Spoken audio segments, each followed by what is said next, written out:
This console generation has had a very interesting start, I think. And one of the biggest things is PlayStation. I feel like PlayStation 5 has been hard carrying this current generation of gaming.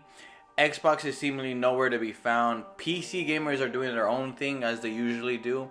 And Nintendo, you can't really talk about them being in the current generation just because the Nintendo Switch is still using technology from 2015. Their games aren't really, not that their games are bad or anything, by no means. I love the Nintendo Switch, but they're not really in the competitive same space as PlayStation and Xbox yet. Once they come out with their successor, we can hold them to the same accountabilities and we will kind of grade them alongside the PS5 and Xbox.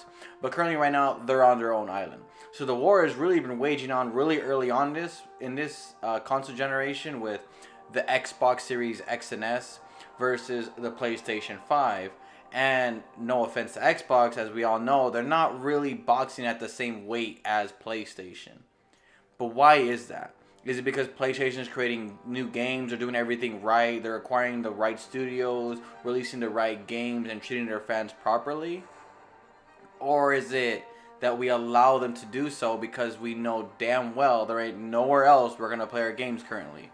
Especially at these last couple of weeks, the focus has really been on the negative PR that Xbox has kind of built. And I feel like PlayStation has been doing some stuff in the background that people have been reporting on it, but isn't really getting the same traction. Now, before I continue further, let me establish one thing first.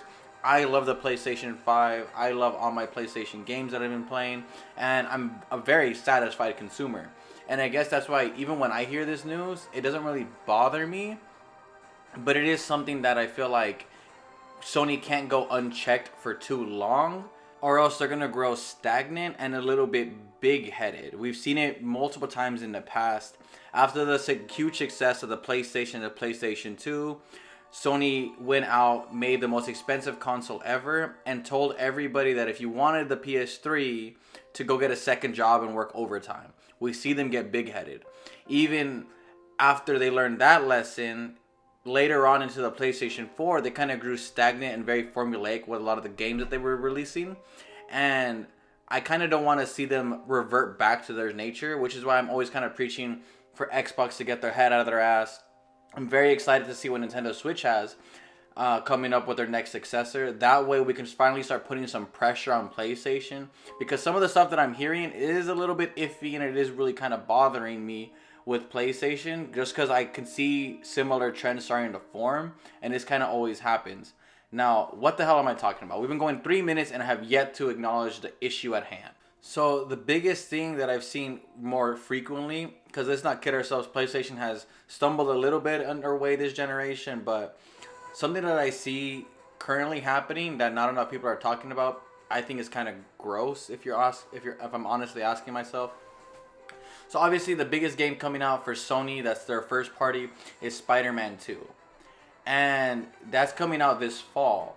And without a really big showcase to highlight anything else besides Spider-Man 2, the question starts to be, does PlayStation have any other games besides Spider-Man 2 this year?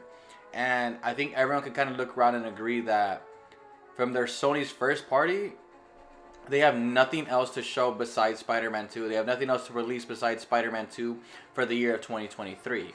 But is that really an issue? Because let's face it, the Spider-Man and Spider-Man Miles Morales were some of the best games Insomniac ever created. Some of the best games coming out of the PlayStation studios, and some of the best versions of Spider-Man I've ever seen across any forms of media.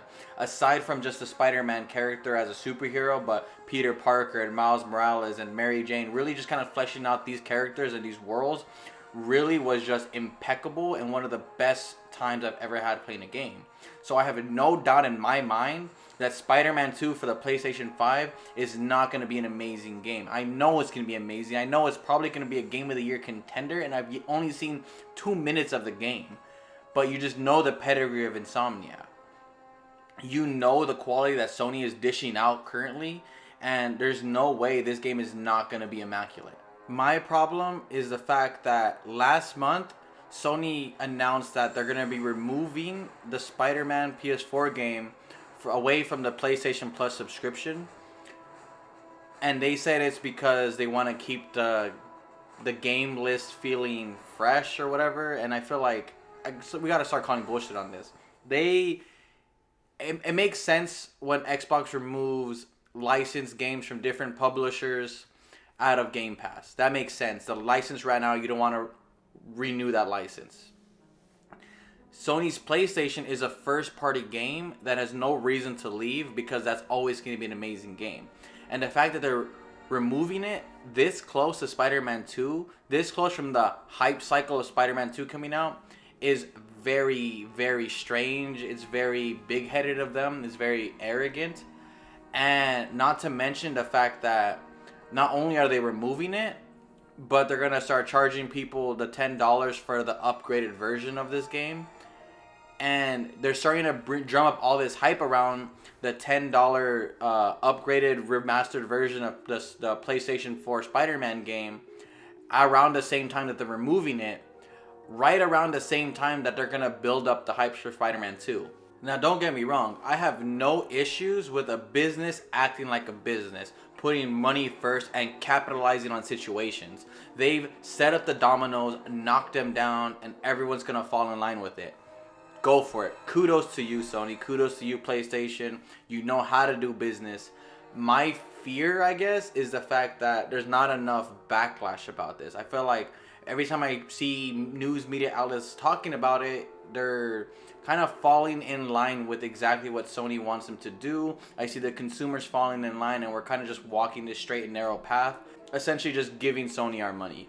And with good reason. Sony and PlayStation definitely have been giving the consumer exactly what they wanted.